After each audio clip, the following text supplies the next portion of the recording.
Salut! Faut-il faire confiance aux labels environnementaux? Pour cette vidéo, nous allons nous pencher sur le label HVE, la haute valeur économique. Quoi? Attendez, on me dit dans l'oreillette? Non. Donc ce n'est pas ça. Ah oui, la haute valeur environnementale. Nous allons donc parler de la HVE, la haute valeur environnementale. Et comme nous allons le voir par la suite, il s'agit très clairement de greenwashing.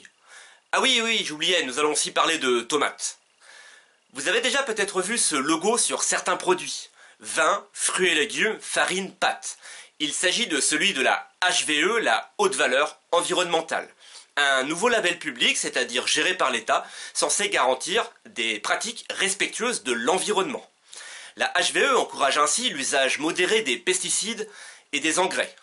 Un usage modéré de l'eau et encourage aussi la mise en place de mesures en faveur de la biodiversité. Au 1er juillet 2021, le ministère de l'Agriculture recensait 19 216 exploitations agricoles certifiées HVE, soit plus du double que l'année précédente. 77% de ces exploitations sont des exploitations viticoles, même si cette certification touche désormais toutes les filières agricoles. Alors sur le papier, quoi de plus beau que de vouloir préserver l'écosystème naturel tout en réduisant au maximum la pression sur l'environnement? Oui, mais ça c'est la théorie. Dans la pratique, premier indice, il faut savoir que la HVE est largement promue par le gouvernement, la FNSEA, ainsi que par la grande distribution. Mais regardons dans le détail de quoi il s'agit. La HVE comprend un cahier des charges de 150 pages, ce qui ne semble pas rien. Et pour obtenir le précieux label, deux options sont aujourd'hui possibles.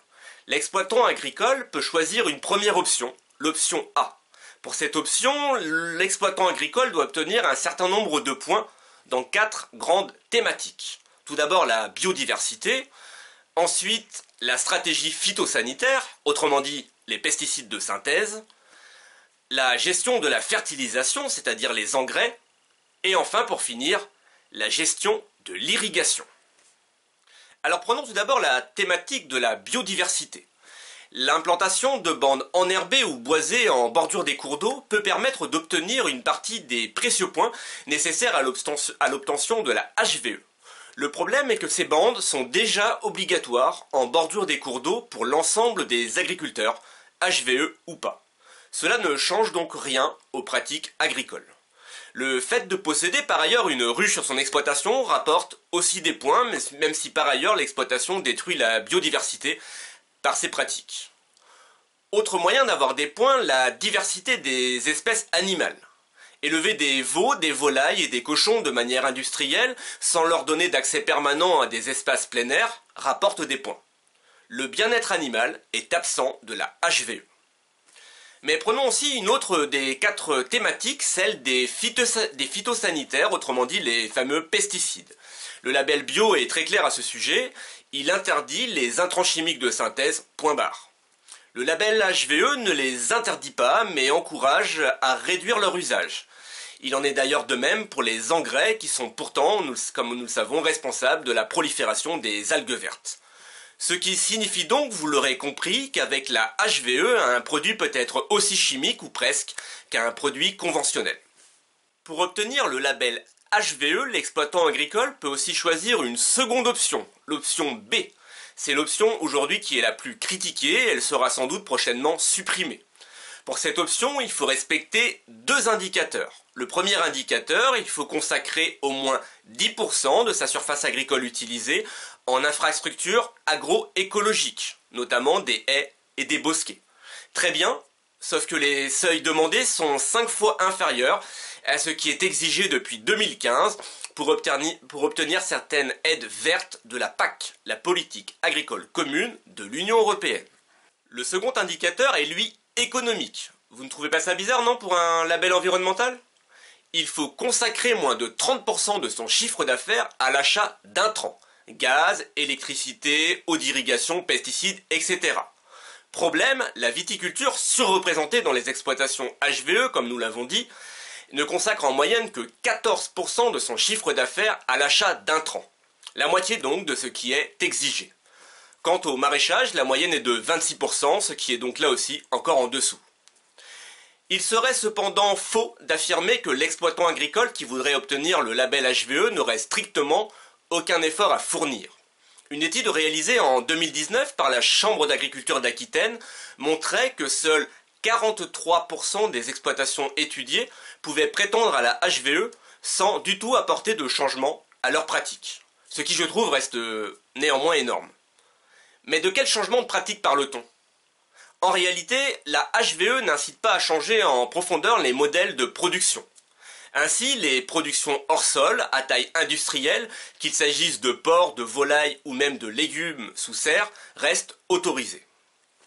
Alors une note confidentielle de l'Office français de la biodiversité, l'OFB, qui est une agence publique, note datée de fin 2020 et dont le journal Le Monde a pu se procurer une copie, souligne très clairement que bien souvent le label HVE n'apporte aucun bénéfice environnemental. Une étude publiée en septembre 2021 par 3 organisations, dont Greenpeace France et le WWF France, soulignait elle aussi qu'en ce qui concerne l'environnement et la santé humaine, les bénéfices apportés par la HVE sont, je cite, faibles et peu avérés. Alors malgré l'absence ou la quasi-absence de bénéfices environnementaux, la HVE bénéficie pourtant d'importants soutiens publics. Depuis le 1er juillet 2022, avec la loi Egalim, les produits HVE sont obligatoires dans les restaurants collectifs, au même titre que les produits bio, label rouge, AOP ou locaux. Par ailleurs, il faut savoir que la loi de finances 2021 consacrait à la HVE un budget de 76 millions d'euros sous la forme de crédit d'impôt aux agriculteurs, ce qui représentait 2500 euros par an, par exploitation. À l'échelle de l'Union européenne, la nouvelle politique agricole commune, la fameuse PAC, instaure de nouveaux dispositifs dits verts, les écorégimes. Il s'agit d'aides réservées aux agriculteurs adoptant des pratiques agroécologiques, telles que le bio, mais aussi la HVE.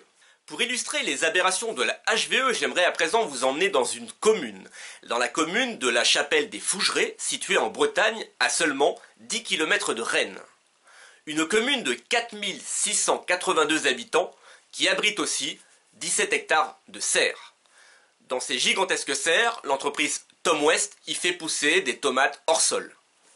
Une entreprise de haute culture française, peut-on lire sur son site web. Des serres chauffées qui, selon l'industriel, je cite, répondent toutes aux contraintes environnementales les plus strictes. Une entreprise certifiée HVE niveau 3, soit le plus haut niveau de la HVE. Alors il faut savoir que les habitants de la Chapelle des Fougerets connaissent pourtant une autre réalité. Chaque nuit, des sortes d'aurores boréales, bien artificielles hélas, apparaissent dans le ciel.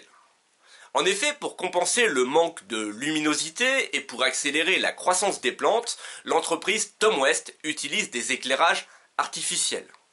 Alors des lampes, des LED rouges et bleus, qui génèrent des teintes rose-violettes, et des lampes à sodium, qui elles produisent de la lumière jaune. Une véritable pollution lumineuse, visible certaines nuits depuis Rennes, lorsque l'on observe les nuages. Le problème est que cette pollution lumineuse va bien au-delà des serres et génère de graves conséquences sur tout l'écosystème local et sur la biodiversité. Vous savez, cette biodiversité est censée être la préoccupation première de la HVE. Ainsi, ces lumières très vives cassent l'alternance du jour et de la nuit, ce qui désoriente les animaux et perturbe les oiseaux, qui se mettent ainsi à chanter toute la nuit, persuadés qu'ils sont en pleine journée. Cette pollution lumineuse perturberait également les cycles de la vie végétale, notamment les stades de repos, dont les plantes ont elles aussi besoin. Et entraînerait aussi une baisse de la pollinisation nocturne. Bah oui, puisqu'il fait jour tout le temps. Tiens, au passage, c'est rigolo, l'entreprise Tom West met justement en avant la pollinisation des fleurs de tomates par les bourdons. Alors selon les études, les espèces diurnes, nocturnes et aquatiques seraient toutes touchées par cette pollution. Les humains aussi, qui pour certains ne supportent plus de vivre près de ces méga-serres industrielles certifiées HVE. Il a pourtant été montré que la quantité de lumière à laquelle nous sommes exposés la nuit entretient un lien avec le risque de développer certains types de cancers, tels que ceux du sein ou de la prostate. Alors oui, l'entreprise Tom West se tarde de ne plus utiliser de pesticides et de réaliser des économies d'eau et d'énergie, en chauffant par exemple les serres en hiver grâce à la chaleur récupérée lors de la production d'électricité. Mais le label HVE valide le fait malgré tout de produire des tomates hors sol dans des serres chauffées et sous éclairage artificiel. Et tant pis hein, si cela menace la biodiversité aux alentours. Voilà, c'est donc ça la HVE, de la haute valeur économique et non environnementale, puisque ces lampes servent uniquement à doper la productivité de l'entreprise et donc à générer de la croissance économique. Elle est bien loin la préservation des écosystèmes naturels, vous ne trouvez pas ? La HVE n'est donc qu'une énième tentative de haute volonté d'enfumage, mise en œuvre une fois de plus par le gouvernement, la FNSEA qui est le principal syndicat agricole et la grande distribution. La HVE est de toute évidence compatible avec l'agriculture intensive et semble être devenue une fin en soi, un logo qui fait vendre, une manière de concurrencer le bio et de le menacer sans que rien ne change, ou presque. Alors pour finir, sachez que le gouvernement nous promet une évaluation et de possibles améliorations du label HVE dans les semaines ou les mois à venir. Je ne manquerai pas donc de venir vous en reparler. Alors si vous avez aimé cette vidéo, eh bien n'hésitez pas à la partager et à vous abonner à la chaîne YouTube de l'actu qui chauffe. Et vous pouvez également depuis peu soutenir mon travail sur la plateforme Tipeee, qui est une plateforme de financement participatif. Merci et à bientôt. Salut!